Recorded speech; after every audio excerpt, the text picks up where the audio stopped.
नमस्ते दोस्तों, मेरा नाम शिवम दिवाकर है। आप देख रहे हैं शिवम दिवाकर यूट्यूब चैनल। आज हम फैजान भाई के रूम पर मौजूद हैं। ये नेहरू बिहार में रहते हैं और इनके रूम का किराया 6,000 है।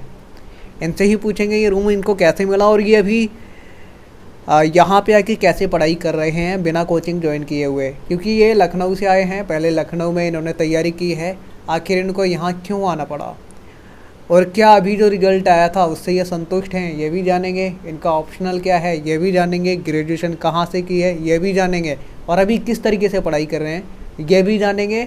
और ये आईएएस क्यों बनना चाहते हैं ये भी इनसे ही जानेंगे। और इनका जो मॉक इंटरव्यू होगा उसकी भी तैयारी इसी वीडियो से इनकी हो जाएगी। जब ये मॉक इंटरव्यू देने जाएंगे उसकी भी, अगर आप भी तैयारी करना चाहते हैं हमारे साथ मॉक इंटरव्यू की, तो आप भी हमारे साथ आ सकते हो। हमारी इंस्टाग्राम आईडी पे मैसेज कर सकते हो, हम आपका भी वीडियो बना देंगे ताकि आपकी भी प्रैक्टिस हो जाए। सबसे पहले मैं आपसे ये जानना चाहूँगा फैजान जी, ये बताइए आप आईएएस क्यों बनना चाहते हैं? क्योंकि नौकरियाँ तो बहुत सारी हैं हमारे देश में, आप उनकी भी तैयारी कर सकते थे, लेकिन आईएएस की ही क्यों, यूपीएससी की ही तैयारी क्यों? मैं जो है आईएएस इसलिए बनना चाहता हूँ सर कि मैं शिक्षा व्यवस्था में कुछ रिफॉर्म करना चाहता हूँ। मैं चाहता हूँ जो प्रॉब्लम मैंने फेस किया शिक्षा व्यवस्था को लेकर वो और बच्चे फेस ना करें, क्योंकि बच्चे ही तो देश का भविष्य हैं। और उनके साथ जो है अच्छी सुविधाएं मिले, क्या कहते हैं, शिक्षा के साथ अच्छी सुविधाएं मिले, अच्छा स्वास्थ्य मिले और उन्हें शिक्षा से रिलेटेड कोई दिक्कत हो वो सब हर चीज़ें उन्हें मुहैया कराई जाएँ। ओके, ये बताइए, अब मैं आपसे ये जानना चाहूँगा, आपने कहा था वीडियो शुरू करने से पहले कि पहले मैं लखनऊ में रहता था, वहाँ पे पढ़ाई करता था, वहाँ पे मैंने बेसिक तैयारी की है यूपीएससी की, लेकिन आपको फिर लखनऊ से यहाँ पे क्यों आना पड़ा? क्या वजह रही कि फैजान को यहाँ आना पड़ा और यहाँ पे आप यूपीएससी की तैयारी कर रहे हैं अच्छे तरीके से? लखनऊ से यहाँ आने के कई कारण हैं, लेकिन उसमें से मैं कुछ मुख्य कारण आपको बता रहा हूँ। एक सबसे पहला कारण ये है कि वहाँ जो है मटेरियल मिलना बहुत मुश्किल है। यूपीएससी से रिलेटेड मटेरियल मिलना मुश्किल है, थोड़ा बहुत सारी चीज़ें नहीं मिल पाती हैं। और टेस्ट सीरीज के लिए भी मुझे यहीं दिल्ली आना ही था, तो मैं सोचा थोड़ा पहले ही चला जाता हूँ। और टेस्ट सीरीज से रिलेटेड चीज़ें जो हैं दिल्ली में अच्छी मिल जाती हैं और आसानी से मिल जाती हैं। और एक सबसे बड़ा एक कारण ये भी है उन कारणों में से कि वहाँ की शिक्षा व्यवस्था, वहाँ का शिक्षा का माहौल उतना अच्छा है नहीं कंपेयर टू दिल्ली। क्योंकि वहाँ जो है 12th पास आउट करने के बाद बच्चे आ जाते हैं, उन्हें उतनी समझ होती नहीं कि पढ़ाई कैसे होगी, क्या होगी, कैसे करनी चाहिए। तो बस ये कुछ कारण है। आप मुझे ये बताइए आपकी ग्रेजुएशन कहाँ से कंप्लीट हुई है? क्योंकि ग्रेजुएशन करना और ऑप्शनल सब्जेक्ट लेना यूपीएससी की तैयारी में बहुत ज़्यादा ज़रूरी है, तो आपका ऑप्शनल क्या है? ग्रेजुएशन कहाँ से कंप्लीट हुई है? स्नातक मैंने उत्तर प्रदेश के बहराइच ज़िले से किया है और ऑप्शनल के रूप में चयन मैंने हिंदी साहित्य को किया है। ओके, जब भी मैं बाहर कहीं वीडियो बनाने के लिए जाता हूँ इंटरव्यू लेने के लिए, चाहे वो नेहरू बिहार हो, वजीराबाद, संत नगर, गोपालपुर, गांधी बिहार, मुखर्जी नगर, इंदिरा विकास कॉलोनी, मतलब मुखर्जी नगर के आसपास का कोई भी एरिया हो या फिर करोल बाग और राजेंद्र नगर, तो जो मुस्लिम छात्र हैं वो हमें बहुत कम देखने को मिलते हैं। आखिर क्यों इस परीक्षा की तैयारी इतने कम छात्र क्यों करते हैं मुस्लिम? क्या वजह रहती है, आपको क्या लगता है?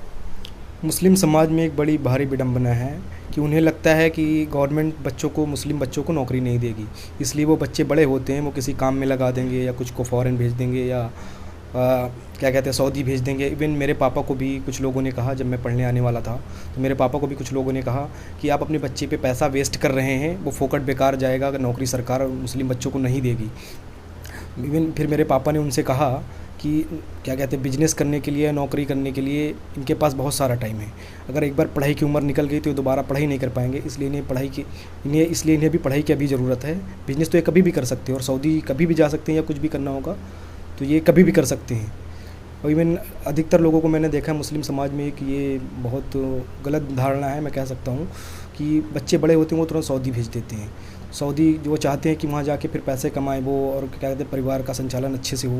लेकिन मैं क्या कहते हैं उन लोगों से कहना चाहूँगा कि आप अपने बच्चे को 1-1.5 लाख रुपए लगा के सऊदी भेज दे रहे हैं, अगर वही 1-1.5 लाख रुपए लगा के आप यहाँ पे पढ़ा देंगे, उन्हें अच्छी शिक्षा दिला देंगे, तो क्या कहते हैं एक तो देश का भविष्य होंगे और प्लस अगर वो सऊदी जाते हैं दोबारा सऊदी जाएंगे तो उन्हें वहाँ भी इज्जत मिलेगी और क्या कहते हैं अपने परिवार का संचालन जो है अच्छी तरीके से अच्छी तरीके से करेंगे। यूपीएससी सीएससी का जो रिजल्ट आया था अभी 2020 का, क्या आप उससे संतुष्ट हैं? और क्या आप हिंदी मीडियम के छात्र हैं तो क्या आप अपना मीडियम चेंज करेंगे या फिर हिंदी में ही तैयारी करेंगे? जो यूपीएससी का रिजल्ट आया है 2021 का, इससे तो कोई शायद ही हिंदी मीडियम का छात्र होगा जो संतुष्ट होगा, तो मैं भी संतुष्ट नहीं हूँ। इसके ख़राब होने के कारण कई सारे हैं, उनमें से मैं कुछ मुख्य कारण आपको बताना चाहूँगा।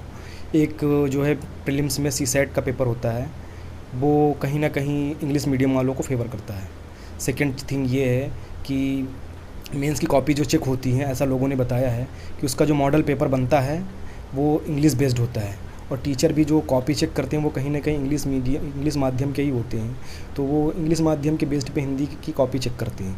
तो अगर एक नंबर वो एक क्वेश्चन पे कम करते हैं तो फाइनल रिजल्ट तक हिंदी मीडियम वालों के 150 नंबर कम हो जाते हैं।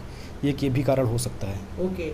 बहुत सारे छात्र ये कहते हैं, इंग्लिश मीडियम वाले ये कहते हैं हिंदी मीडियम वाले छात्र कम पढ़ते नहीं हैं, शायद इसलिए रिजल्ट कम आ रहा है। तो क्या आपको ऐसा लगता है क्या हिंदी मीडियम वाले पढ़ते नहीं हैं? नहीं पढ़ते तो भाई, हिंदी मीडियम के बच्चे बहुत पढ़ते हैं कंपेयर टू इंग्लिश मीडियम, बहुत ज़्यादा पढ़ाई करते हैं, क्योंकि हमें भी 12-14 घंटे 15 घंटे से कम पढ़ाई नहीं करते बच्चे, वो 15 घंटे आराम से करते हैं हिंदी मीडियम के बच्चे पढ़ाई के लिए। तो कुछ ये नहीं कह सकते कि, लेकिन ये कह सकते हैं कि सही डायरेक्शन में पढ़ाई नहीं करते हैं, ये भी एक बहुत बड़ा कारण है। पारिवारिक आपका बैकग्राउंड कैसा है? हाँ, मैं मिडिल क्लास फैमिली से बिलोंग करता हूँ, तो ठीक है फैमिली, मतलब कुछ ठीक है। पापा भी बहुत सपोर्टिंग हैं, वो मुझे बहुत सपोर्ट करते हैं। पापा हर चीज़ में मुझे इनकरेज ही करते हैं। कभी कुछ पेपर निगेटिव गया, कुछ सिस्टम मतलब पेपर अच्छा नहीं हो पाया, तो भी पापा मुझे सपोर्ट ही करते हैं, कोई बात नहीं, अगली बार देखना। ओके। अब मैं आपसे ये जानना चाहूँगा, जहाँ से आप बिलोंग करते हैं, जिस एरिया से क्षेत्र से आप आते हैं, वहाँ के बारे में कुछ खास बताइए, जो मतलब ऐतिहासिक हो या फिर आपके वहाँ पे कुछ पल ऐसे हों जो आज तक आप भूल नहीं पाए। हाँ, मैं बहराइच गाजी सरकार बाबा की मज़ार है, वहाँ उनका मेला भी होता है। वो महमूद गजनबी साहब के भांजे हैं, वो मेरे डिस्ट्रिक्ट बहराइच में ही है, और बहराइच की सीमा नेपाल से लगती है, तो मुझे 1-2 बार नेपाल घूमने का भी अवसर मिला। आप एक IAS की तैयारी करने के लिए आए थे, तो आपने पहले किसी IAS को देखा होगा, तो आपके पसंदीदा IAS कौन कौन से हैं जिनको आप देखते हैं, फॉलो करते हैं, जिनकी तरह बनना है? मेरा जो होम टाउन है, वो जहाँ जिस जगह पे मेरा घर है, वो कभी ब्रिटिश कॉलोनी हुआ करता था, तो वहाँ पे ब्रिटिशों द्वारा बनाया गया एक बंगला है, वहाँ पे अक्सर IAS IPS आया करते हैं। तो मैंने एक बार किंजल सिंह को वहाँ देखा था, IAS किंजल सिंह नाम है, तो उनसे मैं काफ़ी प्रभावित हुआ था। वो क्या कहते हैं, काफ़ी तगड़ी IAS के रूप में जानी जाती हैं, वो काफ़ी अपने काम को लेकर काफ़ी सीरियस थी, तो इस वजह से मैं किंजल सिंह को मतलब अपना आइडियल मानता हूँ।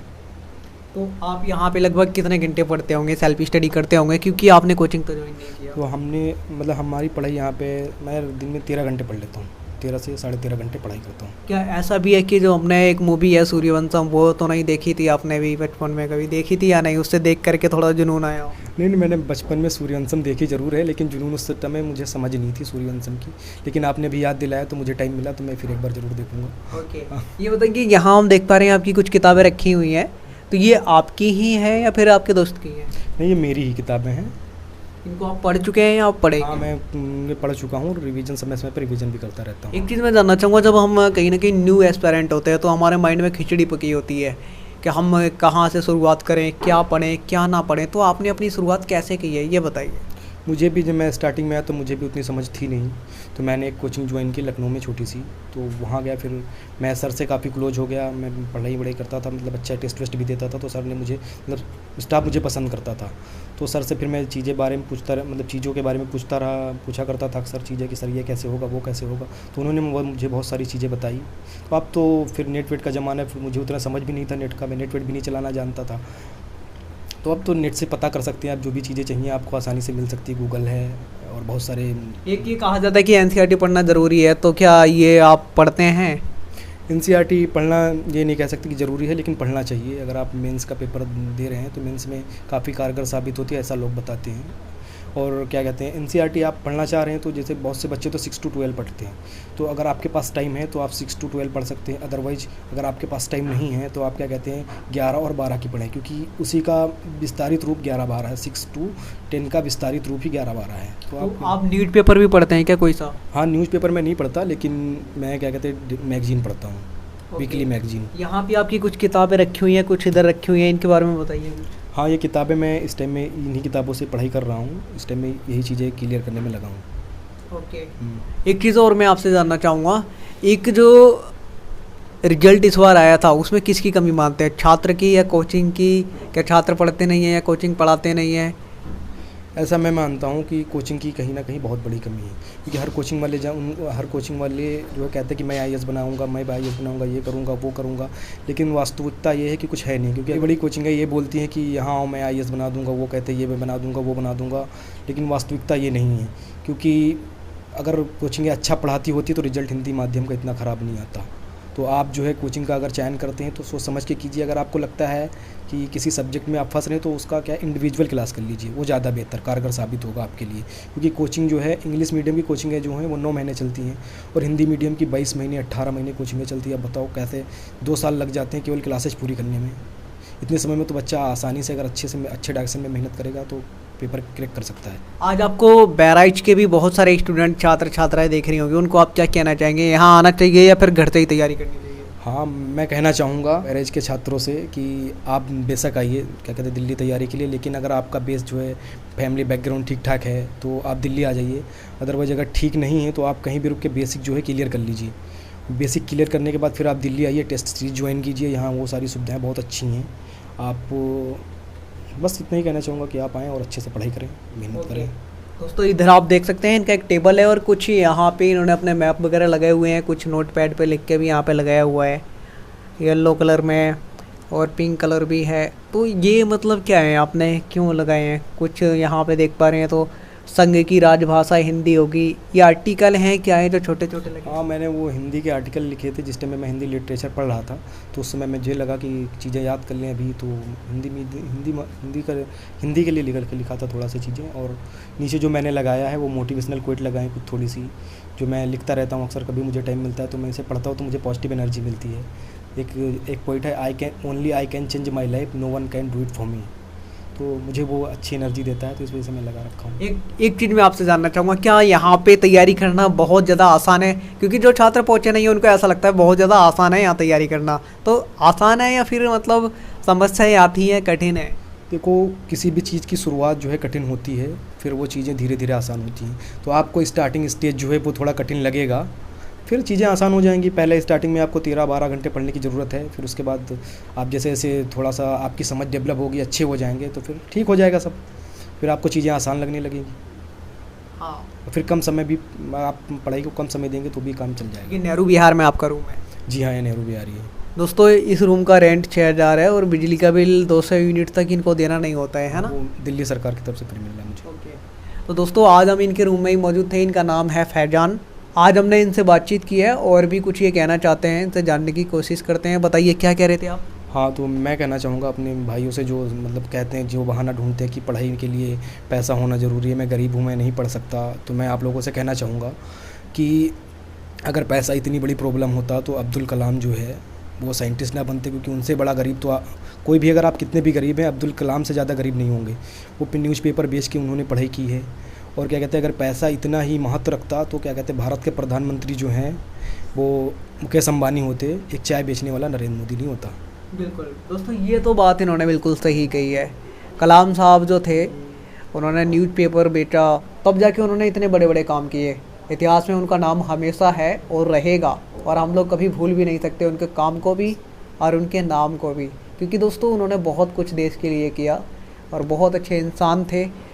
और कभी मौका मिलेगा तो जहाँ उनका गांव था हम वहाँ पे जाएंगे और आपको उनका घर जो भी है, भी जगह है, वो ज़रूर दिखाएंगे। आज की वीडियो में इतना ही। जय हिंद, वंदे मातरम।